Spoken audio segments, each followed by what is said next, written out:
How you Morgie. guys doing? Hey. Good, how are you? Hello. Yeah. Awesome. I'll just double check my audio to make sure that you guys are picked up loud and clear. Cool. All right.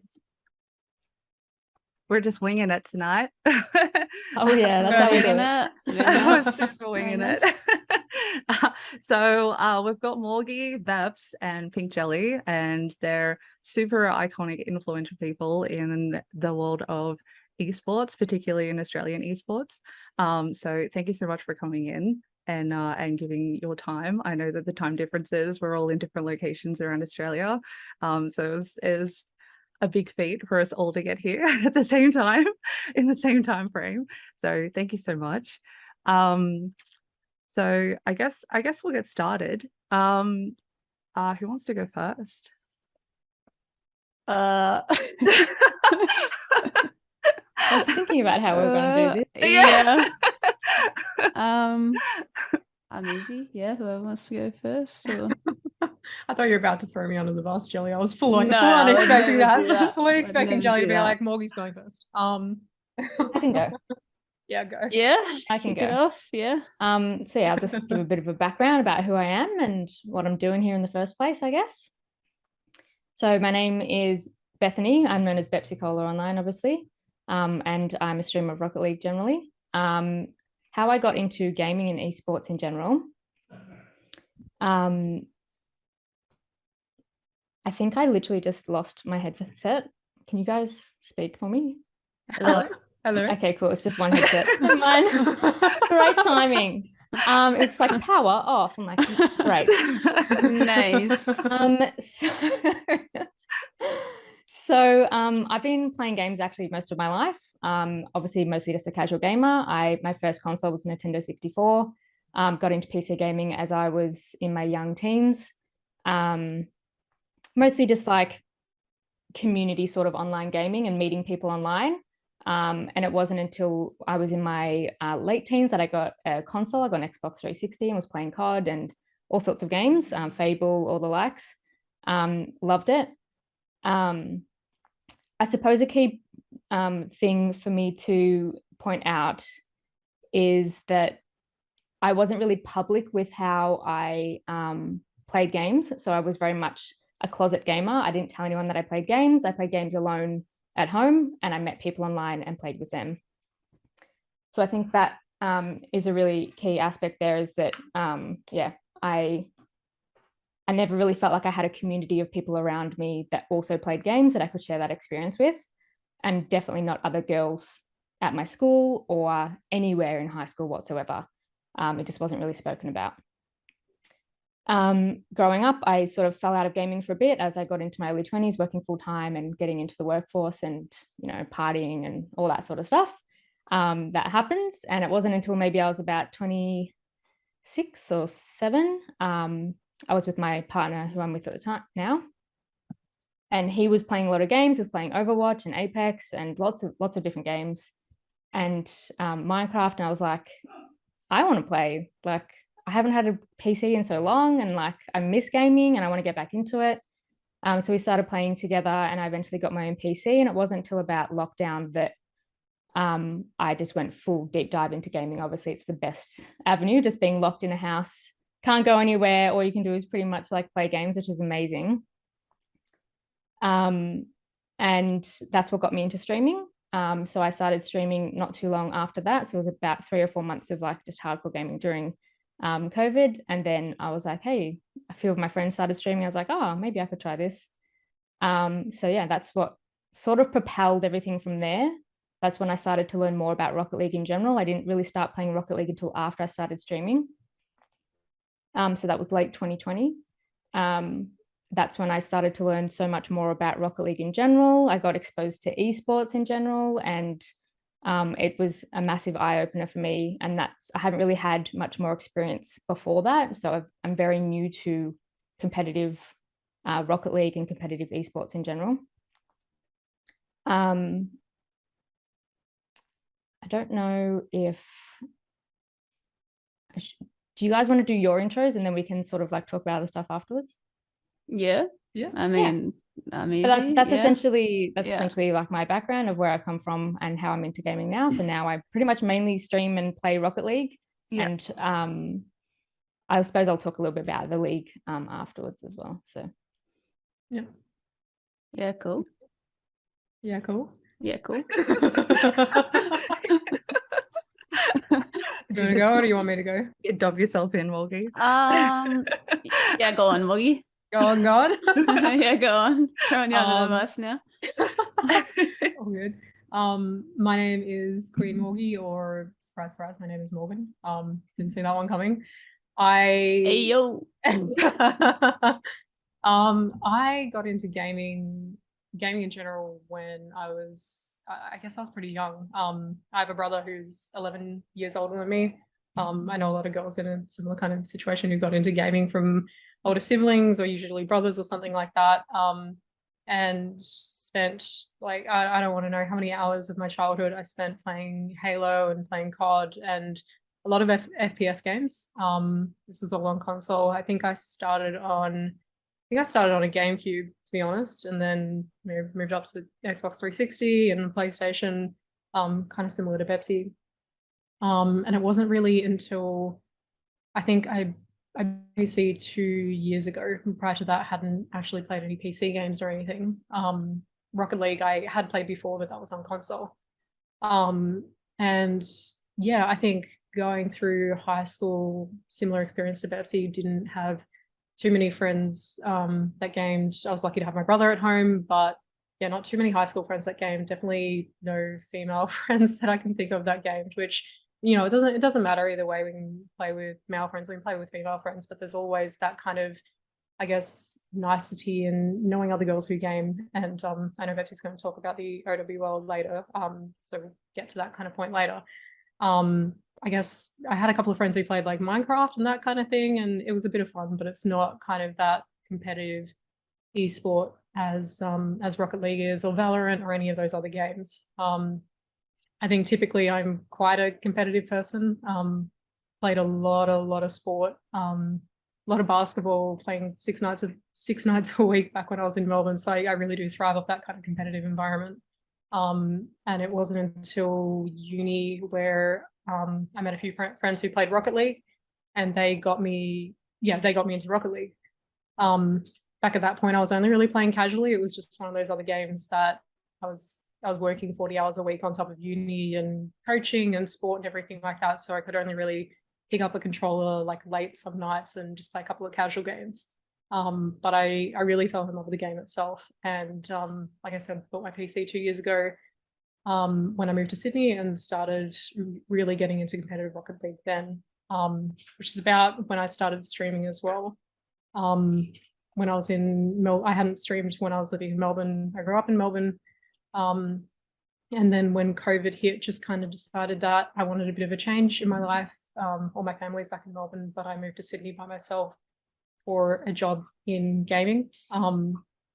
Funny enough, I work in gaming now. I work for the Australian Esports League, or the Australian Esports Association, but it's not my background. When I was in uni, I majored in finance and Japanese, so not quite the mix for a gaming career.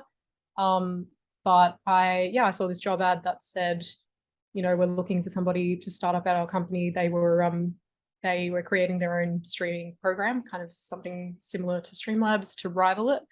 And they needed someone in their marketing team who would be comfortable, the ad said, you know, comfortable streaming and being behind camera and talking about the product. And I just kind of thought, like, I know it's a bit of a far cry from finance, but I'm comfortable in front of the camera and I wouldn't mind talking about that kind of thing. So that streaming for that company kicked off my love of streaming, and that made me kind of want to stream more and play Rocket League on stream and everything.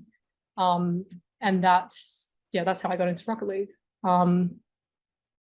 I think as well, and I'm sure Jelly will touch on this as well, but we went last year to England, to Birmingham for it was a part of the Commonwealth Games, the Commonwealth Esports Championships.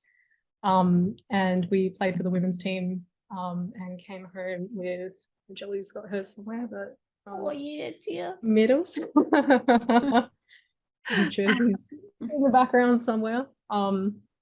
but yeah, it was just such an incredible experience. And I think, yeah, to go over for the women's team was really, really cool because I mean, we're all kind of touching on this one point that we don't know too many women who game. It's something that our generation has kind of grown up with, not being the norm. I guess gaming's becoming more and more the normality now. Like you look at my brother's generation, like I said, he's 11 years older than me, so he's 36 this year. And he was a bit of a nerd for gaming. Like he'd get home with his friends and they'd jump on the console and play some games, and it wasn't the cool thing to do back then, let alone like for anybody, let alone for girls. So I think it's really cool that we now have these opportunities, and you know, going across to England just goes to show that we do have what it takes, and it's definitely opportunities that are becoming more and more frequent. And yeah, I'm hoping the world just grows more and more for women in esports. Yeah. Yeah. I ramble. Jelly. Yeah, it's a tough act to follow, as always. No, go. Yeah, so for those of you that don't know me, I'm Pinkjelly. Pinkjelly, yeah, it's call me whatever you want, basically. But yeah, so to kick off my gaming history, I guess it was my dad that got me into gaming. So from a really young age, I think our first console in the house was a Sega. So I can't remember how old I was. I probably would have been about 4. But he was always really encouraging in terms of gaming. So, you know, always keen on the next console, the new console. So kicked it off with Sega first, and then yeah, moved on to the PlayStation 1, I believe. So there was always consoles in my house basically from a really young age to now. He's still an avid gamer. He spends a lot of time gaming. He's always chatting to me about games and things like that. And he would surprise us with new consoles when they would come out, and just, yeah, really just want to game with me and my brother eventually got into it a lot too. So myself and him, yeah, we have always gamed together, I suppose. But I never really took my gaming outside to like my friends. It was just always sort of a family thing that I would do, a lot of campaign things, campaign games, story games. I never really ventured into online gaming. So yeah, it wasn't until I think I got a laptop, a gaming laptop, when I was maybe like 17 or 18. And I got Team Fortress 2. That was probably my first like online game where I decided to venture out and see what it was all about. It was really fun. It was very different. It was quite scary, actually. I was really intimidated by an online, you know, having an online presence in gaming, because you always heard stories of people being mean and, you know, people just being really competitive and, you know, saying awful things and all that. But yeah, gave it a go. Really enjoyed it, actually. It was a lot of fun. And then I think it was my brother that got me into Rocket League. He started playing with his friends first. And he was like, oh, you should give this game a go, sort of thing. So ended up getting a PC after the laptop and getting Rocket League. And then started getting better at the game slowly. I just got super addicted, I suppose you could say. So it is quite an addicting game. I had never been addicted to a game before. I think in this sense, like I was just any spare time, you know, would go into Rocket League, playing Rocket League, which is good. Like I love the game, still love the game, which is crazy because it's been out for 8 years now. So I started back in 2015 when it came out. So, and then that, me slowly getting better at the game, I would only really play it casually. I wouldn't really play it. I rarely played ranked. Again, it was sort of the nerves, you know, getting yourself out into the online community, playing competitively because I always saw games as just being fun. And it wasn't until, yeah, I started playing ranked and casual when I met more people online. So I met a guy called Oatsy. Oatsy was probably, I don't know if he's here, he's probably not here, but Oatsy but Oatsy was probably my first really close friend that I met through Rocket League. And nobody at this point knew I was a female. I sort of kept that to myself. I just didn't feel the need to put myself in that sense out there. But then, yeah, started getting better at the game. And Perth, actually, because I'm from Perth, had a small community on its own called Perth Rocket League, so PRL. And they would host tournaments. So kind of got involved in that as well. And there was a few gaming bars in the city at this time that would host the tournaments, so you could go there and play the tournaments, and met a lot of people that way as well in the Rocket League community, which was really cool. Everyone's, you know, really friendly, and then participated in a few tournaments throughout Perth. There was also RF LAN, I think it was called. I think it's still a thing that goes on in Perth. It's like a 24-hour gaming thing that you can be a part of. So I did that. That was really fun. Also met a bunch of people through that. And then, yeah, I guess just started like grinding ranked in Rocket League, and just met more and more people, and came across Demile. I don't know if anyone, I'm sure you guys know Demile. Demile is a OCE female streamer. I was playing with Oatsy, and Oatsy was like, oh, it's Demile, she streams. I was like, I have no idea who that is. Like, what is Twitch? Who is that? So he was like, oh, you should go check her out, blah, blah, blah. So I did that. And then I was, yeah, blown away by just, you know, people streaming this game, you know, interacting with a bunch of people. That sort of blew my mind in a sense that there was already a community out there that I really wasn't aware of. So yeah, ended up sticking around Dem streams a bit, and thought it was a really cool thing to get into. So yeah, just started playing the game more, and then I thought, you know, why not try streaming myself? So jumped into that. So I still do stream now, and it's amazing. There's just so many people out there that, you know, really good at the game. It is great people. And I've met a lot of friends actually from streaming, which has been great. And that's where I met bepsy and Morgie, and I guess everybody in chat right now as well who's sitting at home watching. So that really led to me, yeah, finding this whole community that I didn't know existed. That's a bunch, you know, female, male, you know, it's just everybody's great. So yeah, and then it's led to opportunities like Morgie said earlier, the Commonwealth Games that we played in last year, and as well as the OWL Discord, which bepsy will fill us in on, I'm sure soon. But it's just a secret. Sorry, Joking. did I blow it? Oh no. Oh no. Not the surprise. Just mute me, mute me real quick. quick.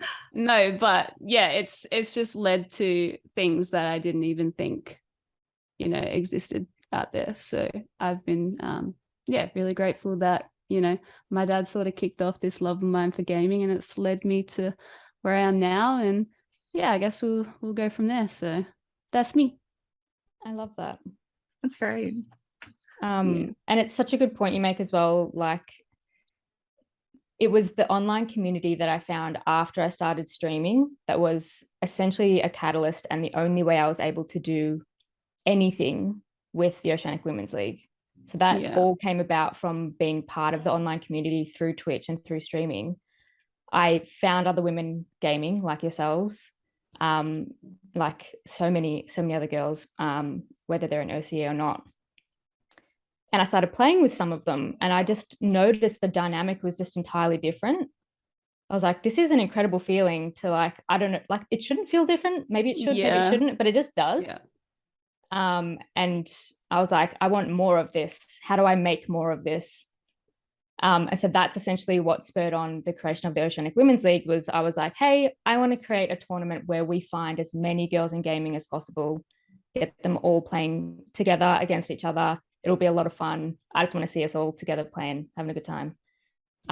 So that led to the origins of the Oceanic Women's League.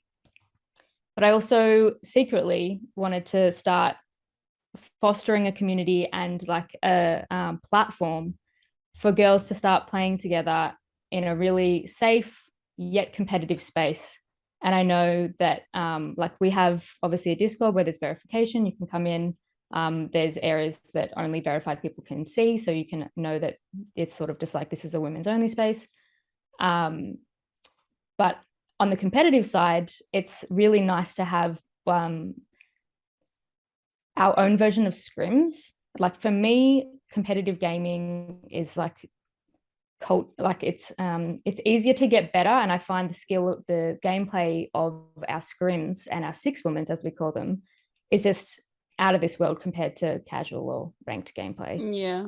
I'm sure you guys can say the same. Like some of my best plays and some of my best gameplay in general are through scrims, whether it's six women's or even otherwise. Like just scrims in general are just so much better for fostering good competitive gameplay. Yeah, agreed. And you're supposed to, like, scrims kind of differ from ranked in that you're encouraged to communicate with your team, you're encouraged to make call outs, and someone called mid, someone called back, or whatever like that. And actually it simulates like a tournament or a game or like a proper competitive match. In ranked, I know like we'll take ranked as seriously as we want to take ranked, but at the end of the day it doesn't matter too much. You'll zone out at some point or whatever, but those kind of scrim setups where you're in BC with your team and you're supposed to communicate and work together, really, yeah, it definitely is a nice step up from ranked. Yeah, even in like the lead up to the Commonwealth, like we were scrimming a lot, and just the support, I suppose, from people in our Discord helping out with the scrims just made it, I don't know, made me anyway personally want to play at the best that I could play, just because I know how involved everyone was in the team. Like so many people helped out, that sort of thing. So yeah, it was just a different side of the game, which was really enjoyable for me. In regards to the scrimming side, like I'd never taken the game that seriously before, I guess you could say. So yeah, that was really cool. Yeah, it is a different sort of dynamic, which was really nice. Yeah, even just having the freedom to know you can use voice comms, because like we don't force anyone to use voice comms in our six women's, but it's obviously encouraged, and we all have a like fantastic time when we do it. But to try and replicate that in ranked games, this is where we start to probably cross into the territory of what it's like being a woman on voice comms in competitive gaming. But yeah, it's just creating a safe space where people can be in voice comms and know they're not going to be called out for any reason just based on their gender. Yeah, I know for myself, I generally always have in-game voice chat off in Rocket League. Yeah, same. Generally, it's sometimes unavoidable in like other games like Valorant and stuff. But yeah, there's just a feeling of like comfortability and safety when you're in like a Discord closed where you're speaking with friends, rather than just opening yourself up to whatever criticism might come through in ranked. So yeah, definitely, for sure. I think we're pretty lucky in that, like it's still a massive problem, and I think I can speak pretty comfortably to say the three of us are decently confident. There's not going to be much that people online can say to us to bring us down, but there are going to be plenty of girls out there who don't have that confidence yet. They haven't received any support yet. They don't know how to stand up to online harassment and bullies and that kind of thing. And I think an interesting point Jelly made before, saying that she actually kind of kept the fact that she was a girl to herself when she was playing online. I did the same thing. I used to go by Captain Morgan instead of Queen Morgie, because I just figured one too many COD games where I would pop in, I'd use voice chat, and there was never anything that was too encouraging. You get comments like the whole like go back to the kitchen and that kind of stuff, which is meant as a joke, but it's so ingrained in the community and culture now that it's not a joke anymore. You get comments that are much more intense and like genuinely considered harassment, which I have received DMs before that are terrifying. It's scary what people say online when they're behind a screen, and we're targeted because we're women. Even just the usual, like, oh, you're pretty good for a girl, that's meant to be a compliment, is so far from it. So yeah, it's a real shame that a lot of women will have to hide their gender or hide their identity online just so they can enjoy their favorite game. But bepsy creating the owl, like I remember when bepsy put out the tweet on someone, I can't remember who shot me the tweet. I knew bepsy and I was in her chat sometimes, but we hadn't talked one-on-one, didn't know each other that well, and someone shot me this tweet and it was from bepsy saying, you know, I'm going to do a women's tournament, and I was just like, oh my god, I'm so in. I can't wait for this. I was like, I think I shot bepsy a message and I was it like, was super exciting. Yeah, it was so good. And now to have this community of girls, and we have support from a couple of the guys as well, but it's a Discord built as a safe space for women, and it's just such an incredible community, and it sucks that it's necessary, but it's a stepping stone. It is a stepping stone to a better future where we can all play together one day. We're just not quite there yet, but we'll get there through things like this. Yeah, it's interesting, the comment about how like women are still treated as like minority in gaming, but I was reading that nowadays women actually make up 47% of gamers. So hey, that's great. Yeah, that's Woo! like that that whole mentality of as you were saying, Morgie, like, oh, you're pretty good for a woman. It's like it's 47% of us, bro. Make up half of it. I don't know what you're on about, so it's pretty interesting.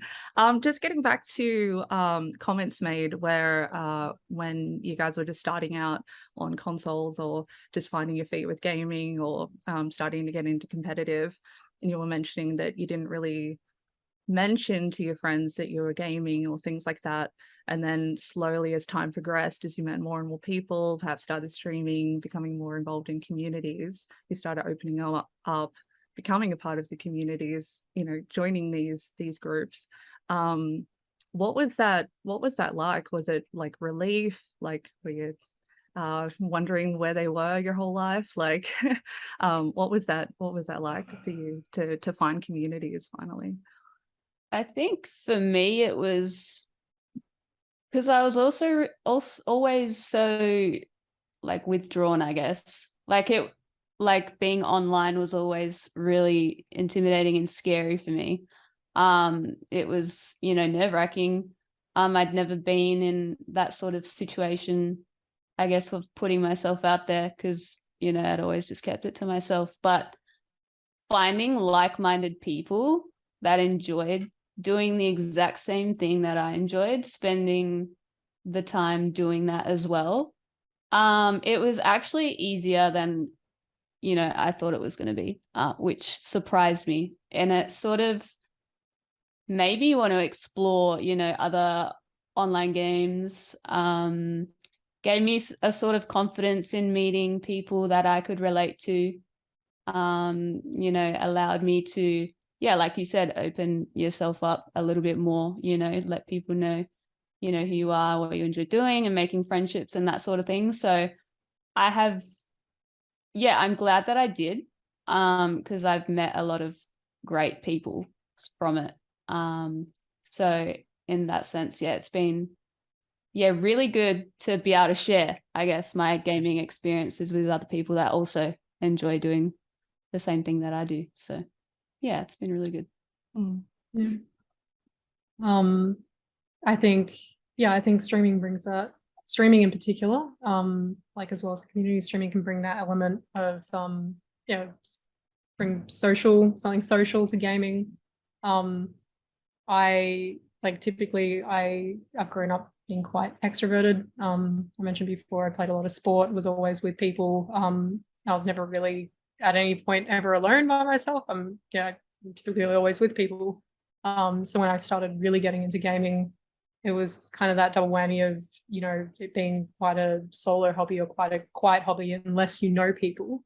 But then coming across the community, like I said, the OWL Discord with the girls, meeting other friends online through streaming, it really made quite a solo hobby a lot more extroverted and a lot more social.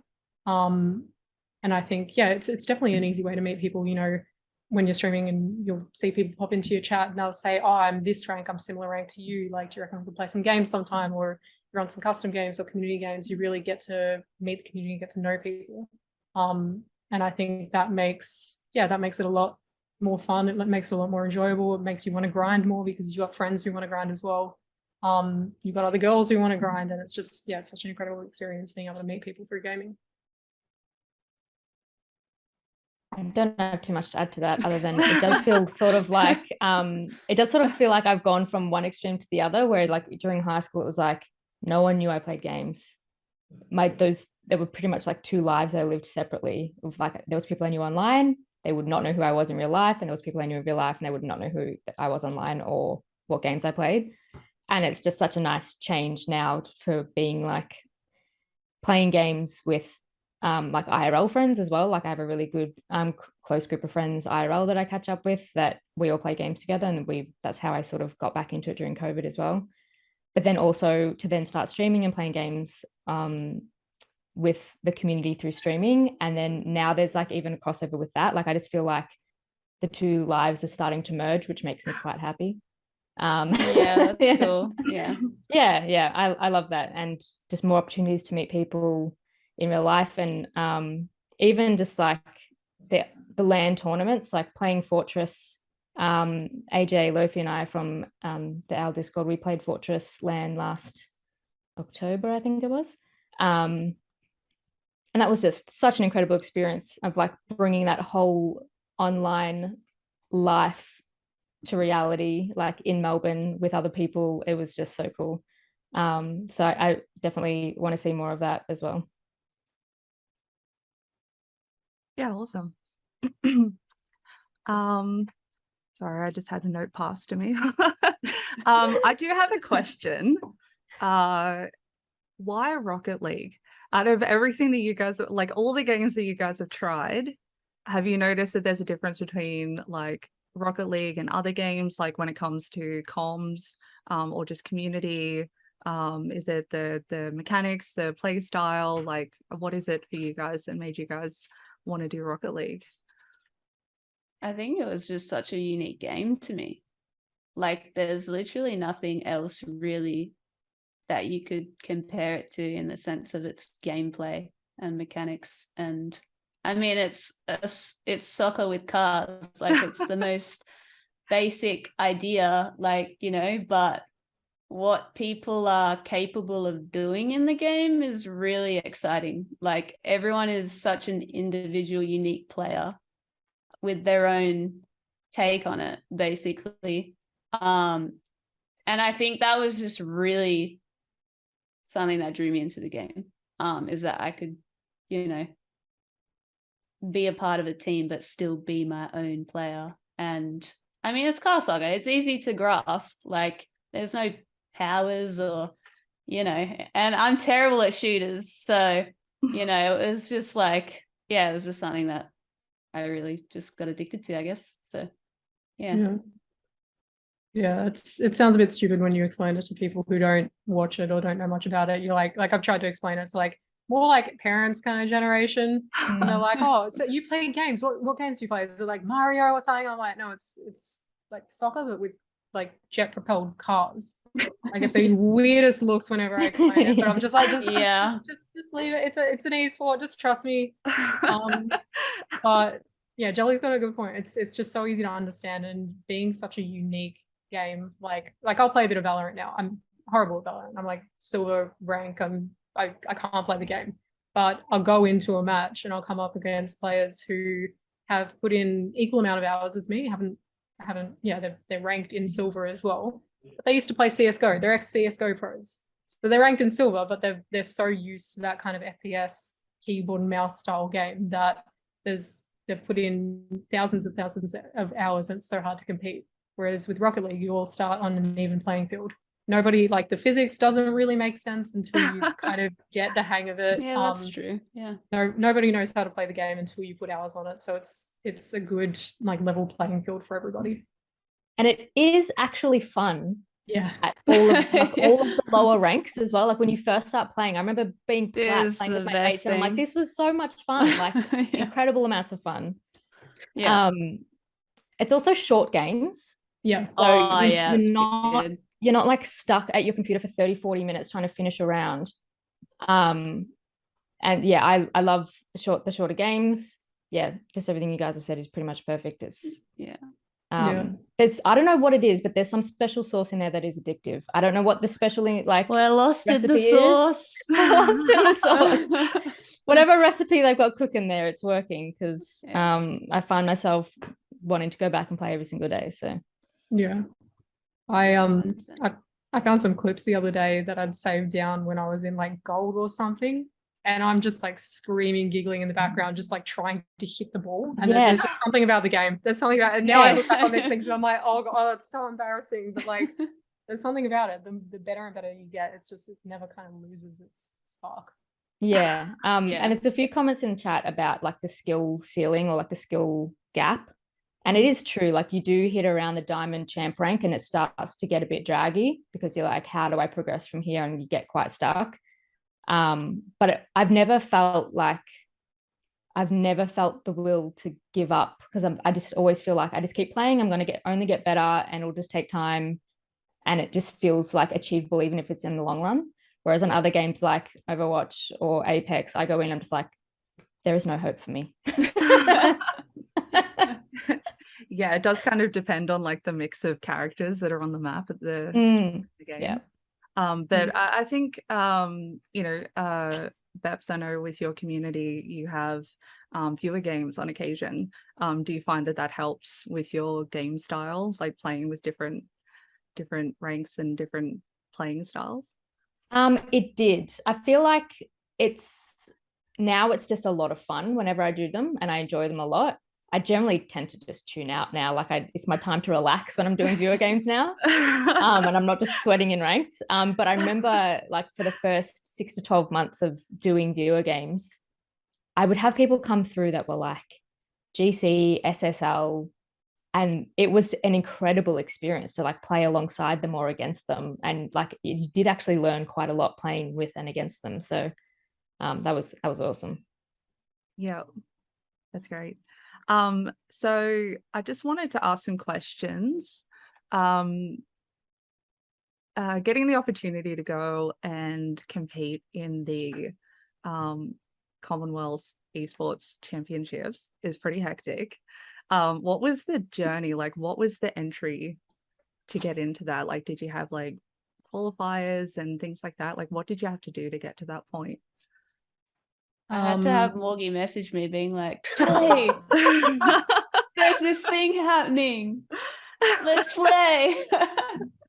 Like, want to go to England? Yeah, so that's how it started for me. Which was cool. It was insane actually, the fact that she mentioned England and I was like, what? What do you mean? Like, that's a thing? Excuse me? But yeah, I'll let Morgie take the reins on this one if you want. Oh, good.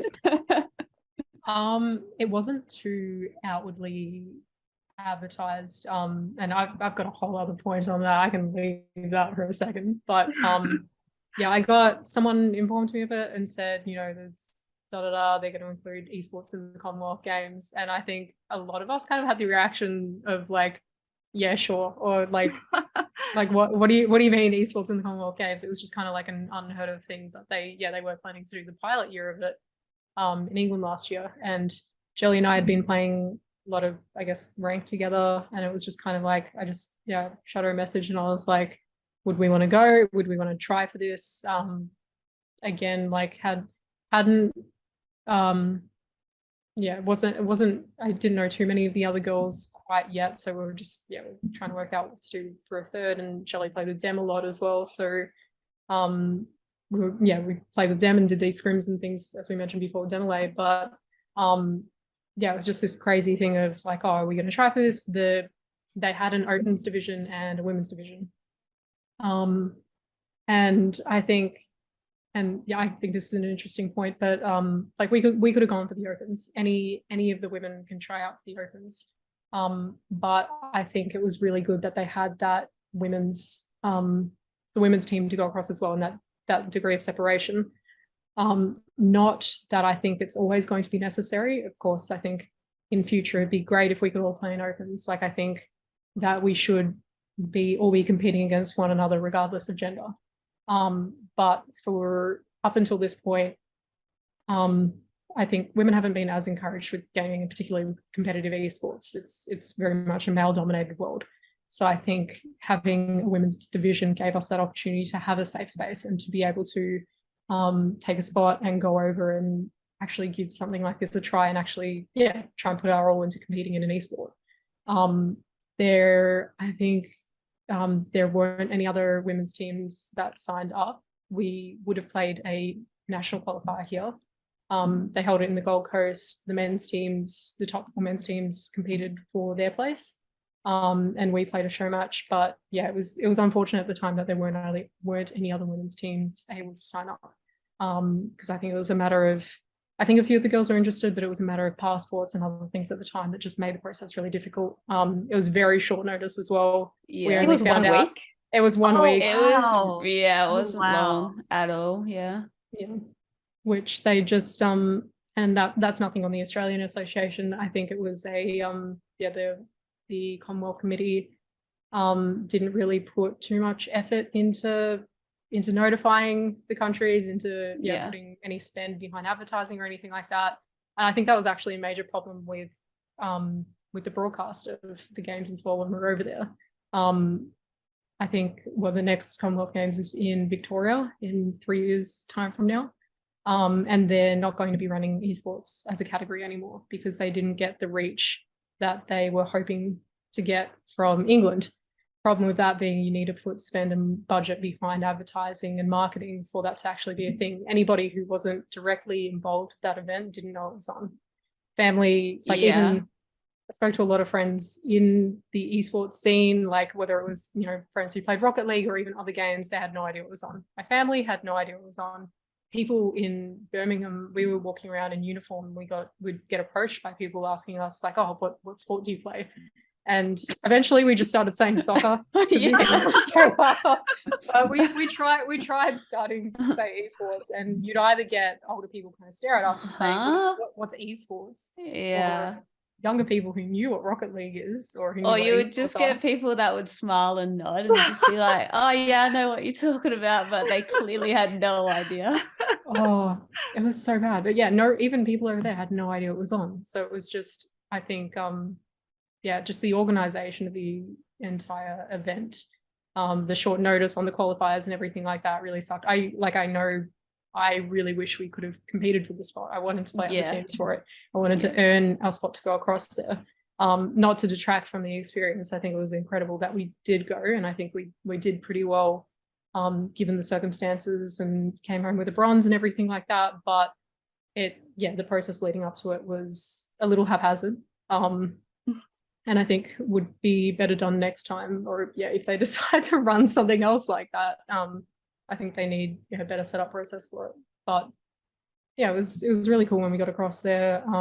Once we played the show match in Gold Coast, went off to England in August. We had a group stage. We actually got there pretty late as well. I think the other teams all had a couple of days to set up. We're all like jet lagged and tired.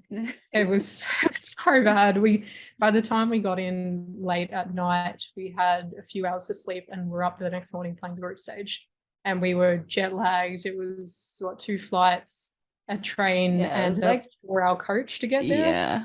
So it was a long way. Yeah. Yeah, it's like a solid 40-hour trip. Yep. Yeah. And then playing the next morning. We only just made the orientation day thing that they were had that night. They were waiting on us to get there. Yeah, but we're the we last made team it. together. Yeah.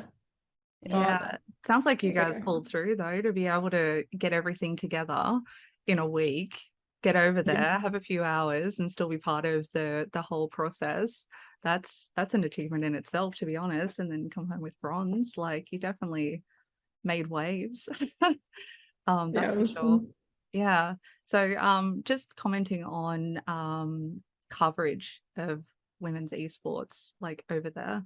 I noticed in my research, women's sports in general kind of has very low prize pool or very low coverage, very low sponsorship in general. Do you guys have any comments on that or thoughts?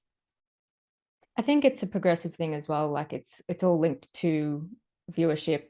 Like it's a hand-in-hand thing. Like people won't put money into it until they can see there's going to be a return on investment, but you can't see engagement and numbers until you put money into it. So there's going to be a tipping point at some point where someone has to take a gamble, put some money into it, show that it can actually happen, and then we'll see more traction after that.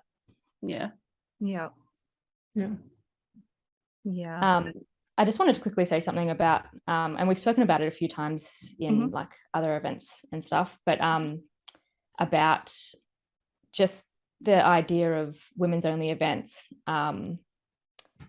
not just women's only events, but just content creators, streamers, and women's only events. They have like actually gone so far to improving or increasing the number of girls gaming, in my personal opinion, because something we've spoken about quite a bit is role models, people to look up to, people that you can see, that you can visualize as you doing what they're doing. And the more women's only events we gets more girls in the spotlight as competitive esports players. Otherwise they would never get shown as competitive esports players. So young girls would never see any role model or someone to look up to be like, hey, that's a girl being an esports like competitive player in the game that I love. So that's just wanted to make that point. It's the women's only events, they have a really strong purpose, and it's not just about providing opportunity for girls in like competitive gaming. It's about changing the whole culture around girls growing up and seeing pathways for themselves. So that's a really good point. Because we are at that 47% mark, so we're definitely not a minority, but definitely underrepresented, which is surprising. Definitely underrepresented, but a minority in esports. In gaming, I think we've got such a larger portion of girls, but in esports in particular, the number is far lower than that, to my knowledge. So that's where we need to start seeing the balance start to tip a bit more. Cool. I'll just look to chat if anyone has any questions.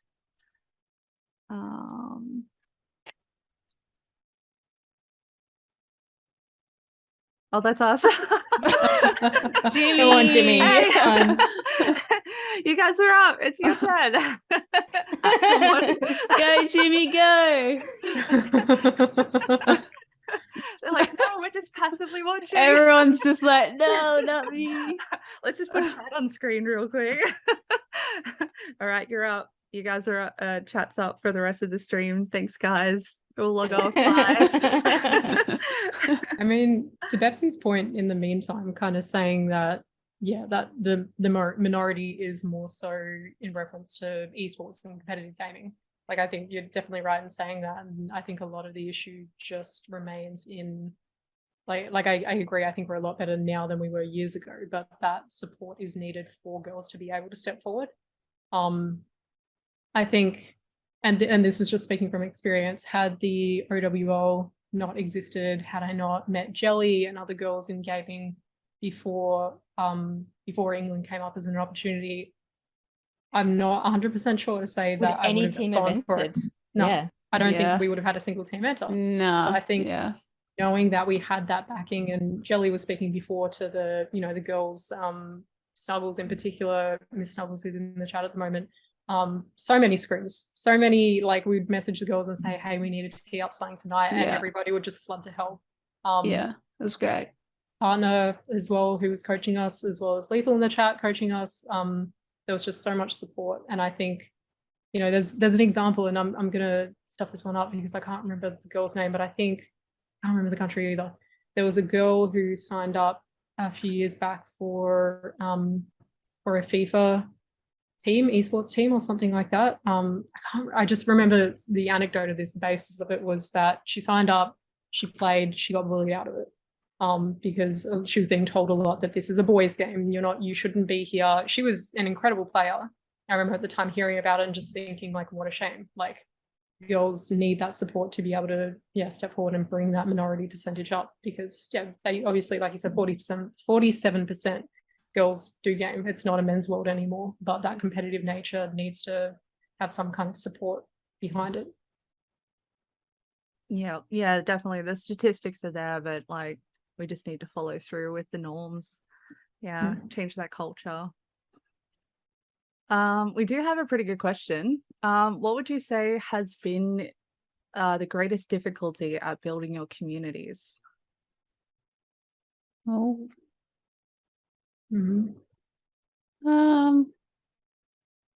I can speak in terms of not so much as Pepsi Cola, but more so for the OC Women's League. Yeah. The greatest difficulty in building it is literally advocacy and finding the girls, because like we know that 47% of girls are gaming, but not all of them are engaged online, and not all of them are in places where we can reach them, that we can traditionally reach them. So it's like and this is something I'm looking at the moment, is how can we get more creative in reaching these girls playing, because they're out there, we just don't know how to contact them or how to find them or see if they're even interested. So that's the greatest difficulty for me at the moment. I think what surprised me at PAX, we had the panel at PAX, and there was like some school students there, which was really, really amazing to see with their teachers. And the teachers are really keen on the idea of, bringing more gaming into schooling, which I think is a perfect opportunity to be able to find, females and people that want to game, because it's a stepping stone and it'll be more accepted in school. So that for me was really exciting, the fact that schools were taking an interest in, esports and gaming. So hopefully, fingers crossed, that does develop over the next few years, and more schools and things will get interested in, making it part of the curriculum and getting kids involved that way as well. Yeah, definitely. Yeah, I've noticed that there's been a number of like esports diplomas, and a lot of universities that have been injecting money into like setting up arenas and spaces for students as well, which it's really kind of cool. makes that whole space more accessible too. But again, as Bepsy was saying, you just need someone crazy enough to just take a chance initially, and like we all know it'll work out. It's just you need those people to support it initially, to show the statistics that yes, it's a thing. Yeah. We got another question. How do we support women in attending more online / in-person gaming events? I guess it's a matter of being loud and proud, I think. And with the OWL, and I get that we're a Rocket League community, so we can help back girls who are playing Rocket League. But I would hope that there are other communities out there, and there would be for other sports. I know, like I said before, I'm a community manager at the AEL, and I know there's definitely a lot of support there for girls wanting to get into gaming for their different titles. But then, to speak from the perspective of the OWL, it's just a matter of the girls knowing that they've got support from us. It's, Bepsy, Loki, and AJ are going to be at the LAN at the Gaming Expo this weekend. And it's like, if other girls were to be there either watching or wanting to get a bit of an understanding of what's going on, then like Bepsy's so social. Like, you can go up and strike a conversation with her at any point, and she's going to support and back any girls who want to come into the community, who want to start playing the game. It doesn't matter what rank we are. It doesn't matter if someone comes in as a high GC and they've been hiding in the shadows for so long, or whether they've never picked up a controller before and they want to break into Rocket League. There's so much support and welcoming from this community. And we're really grateful for everything Bepsy's done, and there'll hopefully always be some of us or one of us or at these kind of events.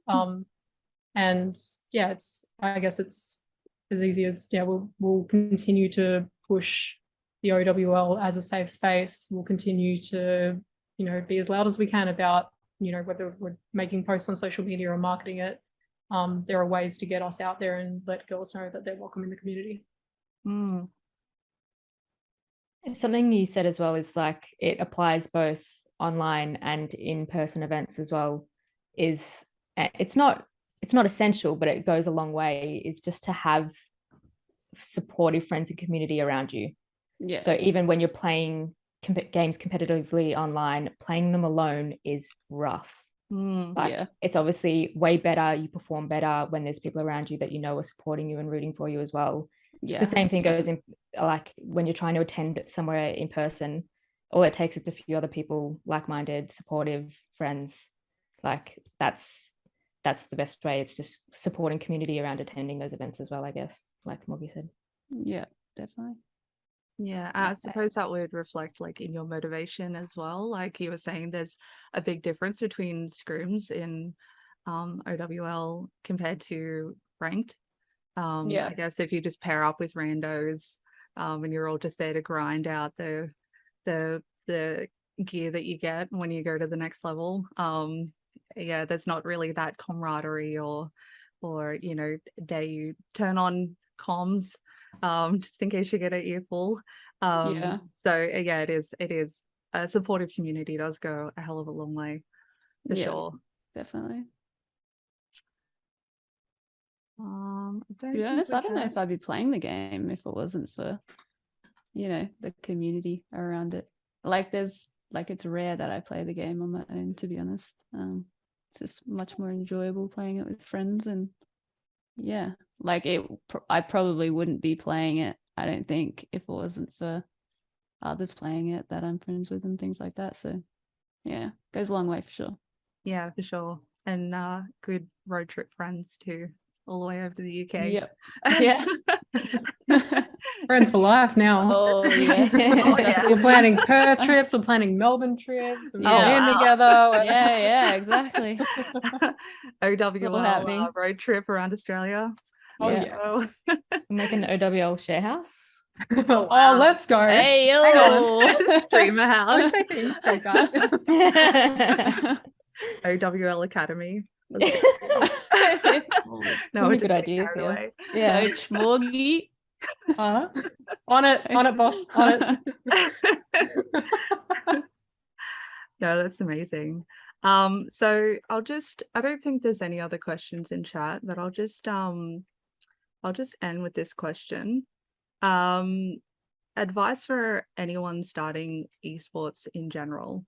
Anyone that's watched this stream and they're like, oh wow, maybe I could actually find communities and things.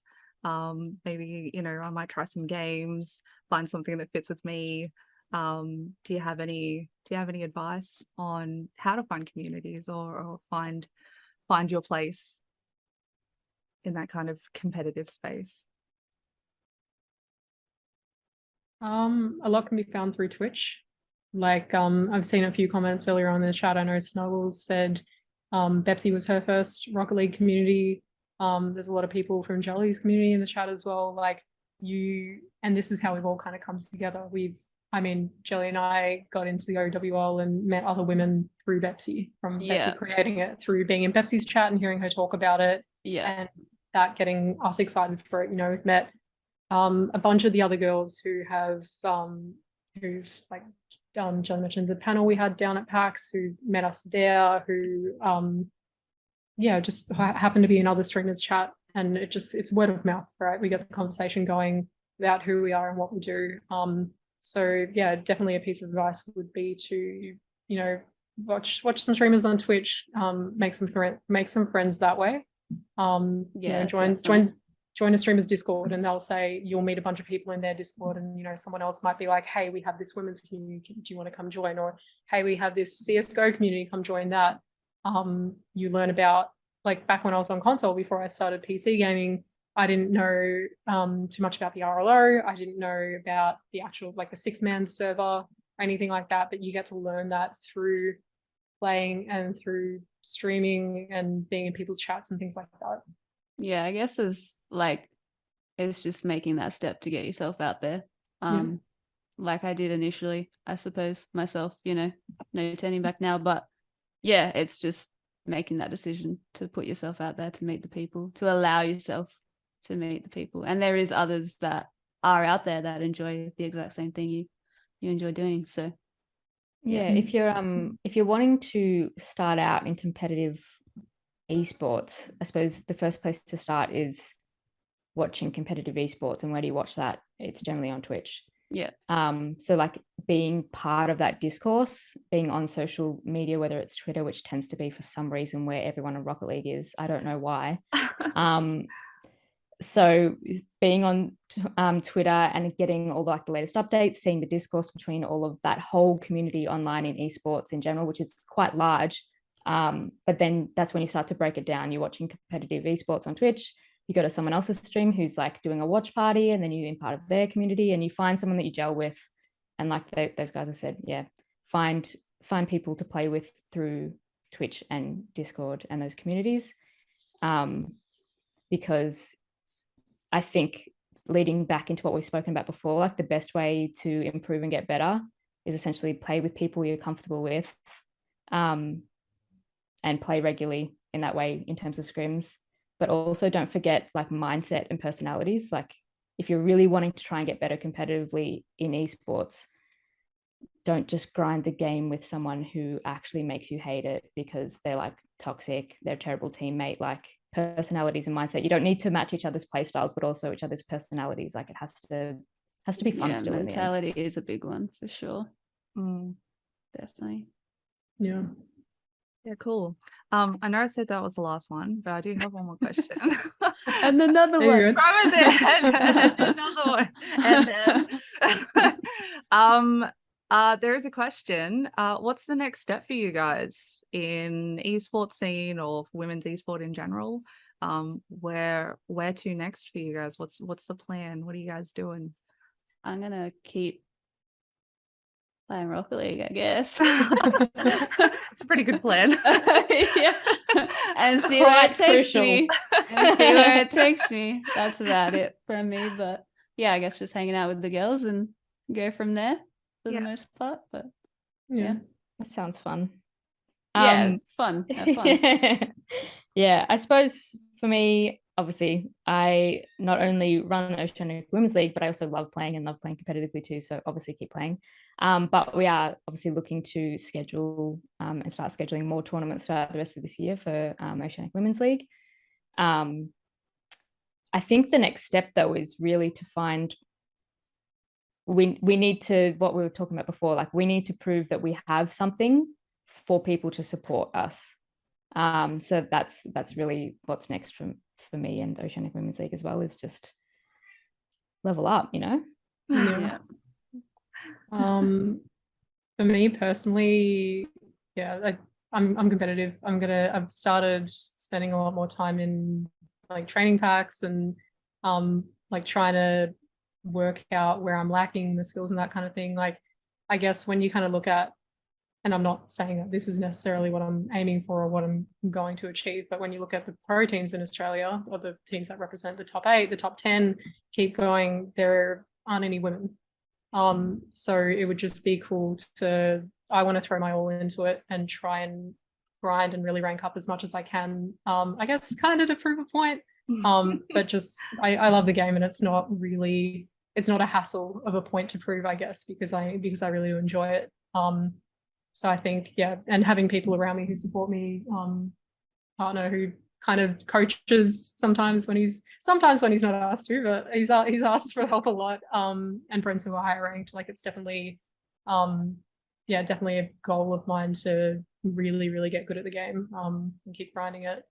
And then, yeah, as Bepsy said, for the women's league as well, I'm trying to, Bepsy, it's a lot for her to handle. It's a lot on her plate. She's done an incredible job setting it all up for everyone. So myself, Jimmy, and Lethal are trying to support as much as we can. Actually, in saying that, I will be getting a video up posted on our socials after this for International Women's Day, but was very, very grateful to have Bepsy spoke to the camera, Jelly, Lofi in the chat as well, and Mush. I got recordings with the girls to make a video for International Women's Day. So just little content pieces like that. It's just going to continue to grow the OWL and, like I said, support bepsy as much as we possibly can. The more tournaments, the more recognition the OWL gets, the better. The more sponsors we can bring in, we'll do whatever we can to grow it. Yeah. No, that sounds incredible, but yeah, definitely a lot of work. So Yeah, Try and Al be would real. definitely not be running without the help of Morgie and Jimmy and Lethal and everyone else that's ever helped, like broadcasters, RLO, all the likes.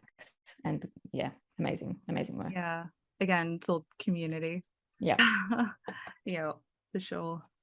All right. Well, thank you so much for your time and Thanks for sharing your having stories me. and sharing your perspective. It's been really awesome. It's getting on a bit. Yeah, So no. I'll let you guys Getting on. let you guys go. But yeah, thank you so much. Hey, thank you. Anytime. Thank you so much. Thank you. Yeah. Thanks, chat. As well. Popping in. So we're just putting links into the chat for everyone's channels, so you can check out all their socials and hook in with Oceanic Women's League as well. Hook in with Pinkjelly and Morgie and bepsy. And yeah, find yourself a really cool community. I'm really excited. I learned a lot tonight. It was great. Cool. Thank you so much, everyone. Thank you so much for having us. Thank you.